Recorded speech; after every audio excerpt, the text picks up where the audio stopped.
Hey there, my name is Shane Craddock, and this is the Inner Edge podcast, where I share a different take on how to lead and live a sustainable, high-performance life. Over the course of different episodes, I'm going to challenge the belief that tension, stress, and struggle are essential to success and creativity. My experience is that there's an easier way, there's a better way, and indeed there's an essential way that we need to explore for the times that we live in. So let's go ahead, let's jump in and explore. Hi there. I'm just back from a session with business owners.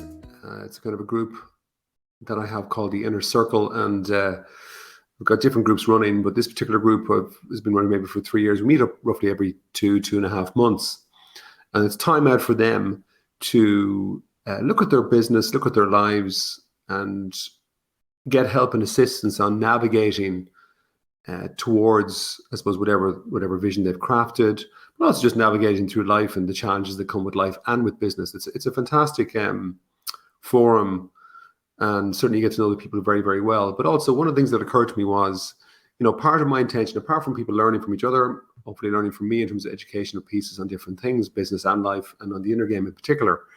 One of my own intentions that I probably don't always talk about with them is to clean the pipes, their inner pipes of unhelpful thinking. And I'll often do that through distraction or having a bit of fun, but also to help them get perspective, to step out of the daily grind, because you can just lose perspective, and ultimately that can take away the joy, the fun, and also the clarity that they're looking for. But ultimately what I'm doing really is taking their attention out of their day-to-day thinking, their repetitive thinking, because that is a problem. And it kind of ties into the subject for what I want to talk about today, which is, why are you great when you're great? Like, why are you on when you're on? What is the dynamic that's happening there? And there's lots of different angles you could talk about here. Way too many for a short podcast like this, but I'm going to give you a little angle maybe we'll explore today. So the key bit I want to get across today is that you're great, from my perspective, when you're not in your own way. When you're not in your own way. And when you're not in your own way, what that means is you're fully engaged. All of your attention is in your activity or where you are, or it's fully in your business, or it's fully in your life or in your relationships. You're all in. There's no part of you that's been held back. And I think most people kind of know, kind of got in my own way. You can sabotage yourself. You can overthink things. You can just get in your own way. But the underlying principle is what I want to explore and point to today, which is that you feel what you think. So your thinking has a critical role to play in you being at your best. Way more than I think you might think. Even if you know me and you know a little bit about what I do, or even if you've worked with me, I still would even say probably way more than what you think. So you feel what you think. The challenge, of course, is that on one level I say, well, what are you thinking? You can tell me because you're consciously aware. That's the conscious level of thinking. The challenge, of course, is that there's a huge amount of thinking going on unconsciously, that until you go looking for it, you're probably not fully aware. And that's a problem, because if that thinking isn't supporting you, or if it's repetitious, or if it's clunky, or if it's blocking up the pipes of your attention, then you're going to feel off, which means you're not going to be at your best. You're not going to be, for you, at your great. You're great. You're great. Is that a word? Anybody will go with it.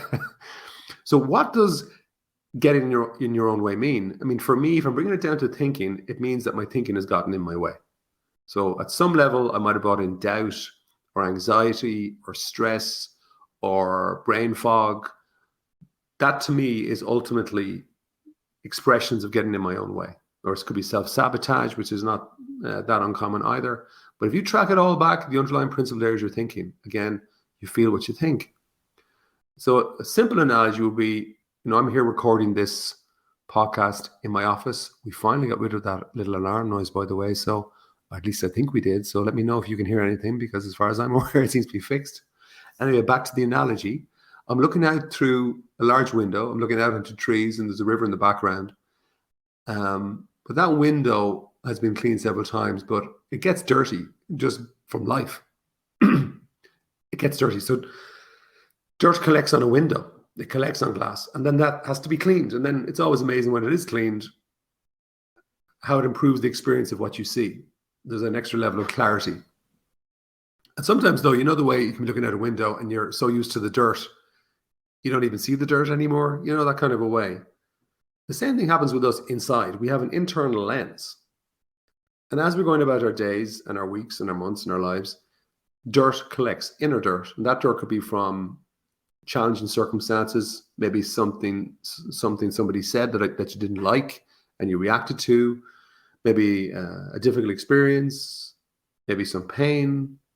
Like, that's life. Stuff will happen. If you are ambitious in any way, well, then my experience is that you'll always have extra bits of dirt, because if you're ambitious, it means you're going to have to put yourself into what we would say in Ireland is harm's way. You're going to get punched, you're going to get kicked, stuff's going to happen. And it's very important to find ways, A, to kind of realize, well, what's on my lens, and then B, I need to clean it. And what I'm talking about today is the thinking that comes from reacting to life and business and circumstances and events and things that happen. And the problem is that there's a lot of thinking going on inside us. For most people, that is unconscious and it is repetitious. Now, most people would think, okay, I'm just going to think more positive. That's not what I'm talking about, because I find that even though that helps a little bit, it's really minuscule compared to what we're talking about today. It's not really going to get to the nub of the issue. It's not really going to give you that extra level of clarity or extra level of performance. Now, this kind of concept really does apply to pretty much everybody, but in particular, most of my clients are business leaders. I've worked with sports people too. And I've worked with many, many people where often they'll say something like this: yeah, no, I used to be kind of at this level, at kind of what they would say is their great level. And then something happened and I haven't quite been able to get back to that level. And so that's kind of what we're talking about, is that sometimes, bad stuff can happen. And again, it's how we react to it, as in, what's your thinking to that situation? Because I can have 3 people go through a very difficult situation, and each one will react differently, which means they will think differently about it, and they will emerge out the other side of it very different. That is not uncommon at all. And it's funny, when you think about you at your best, or when you were great, or feeling really, really good, performing really well, that can be in all sorts of situations. That could be, in sport, they might call that a flow experience, where they would say that, that's where your level of skill meets the right level of challenge. You can enter what's called the zone or flow state. But if you look at that state very clearly, it means it's a low level of thought. You're not caught up in thought. You're caught up. Your full attention is in the activity of what you're doing. And that's a key bit. It can actually happen in a crisis situation. I've got several of those myself. And I've spoken to many people who would say, geez, I'm great in a crisis. The reason people are great in a crisis is, for whatever reason, for those people, is that they have stopped dividing their attention between doing and thinking. And that is a major point. The crisis allows them to get out of thinking and just get into action, just get into doing, just get into experiencing. So many people I've heard and I've read as well, certainly there's a huge amount of research on this, where, you can get a very positive, incredible, meaningful, life-changing experiences in the middle of terrible crises. I'd also just like to point out, if you don't mind, a little favor you might do for me if you haven't done it already, is I didn't realize the impact that, hitting the follow button or the subscribe button or the like button on the podcast really makes. But if you haven't done it, or even if you have, you could even you could hit the like button, would be great. Any one of those or all of them would be much appreciated, because it does make a difference to the reach of the podcast. I'm still learning this world myself, the podcast world, but if you can help, I'd be very grateful. So back to this. If you think about it, like think about alcohol, or even think about drugs, or any sort of distraction, a lot of its time it's for people to get away from the pain of their thinking. The pain of their thinking. You have a drink, it is going to relax you away from your thinking. Obviously, there's a point at which, a dangerous point, if you take too much, you're going to flip into probably unconscious thinking, and that's not always going to be a good thing, because the dark side of people will come out, and often does. And then let's think about the opposite here. Like, why are you off when you're off? Okay, we talk about why you're great when you're great, but why are you off when you're off? The actual same principle applies. Because if you go back to what I said, is that you feel what you think. Your thinking is very often the problem maker. It's blocking up the pipes of the one thing that allows you to be at your best, which is your full attention. Whatever talent you have, whatever ability you have, if you're able to give your full attention to what you're doing, or to your life, or to your goal, or to your work, or to your relationship, to your health, you will get the best out of that. There's always learning, there's always a learning curve. But the thinking is what clogs up the pipes of that attention. The issue is being aware of our inner reaction to what's going on in our life. So stuff is going to happen, stuff that your mind doesn't like, stuff that's painful, stuff that is difficult. But it's really, the issue is, it's not that you're not to feel pain, because that's, that'll be silly. We're all human. You're going to feel pain. You're going to be upset. I'll get angry. I'll get upset. But what I'm very aware of is just making sure I don't want the dirt to stay on the window inside my mind. I don't want it to stay on the lens.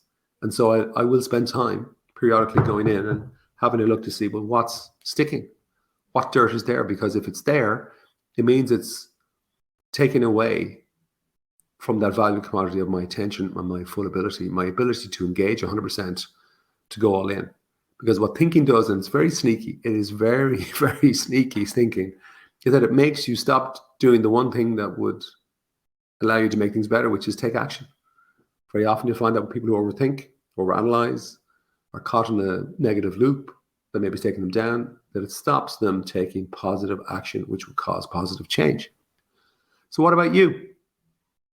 On a scale of 0 to great, or 0 to great, as I called it earlier on, where are you? Have you fallen into the trap of circumstances? Oh, no, I don't like this, and this has happened. And hey, that happens to everybody, including me.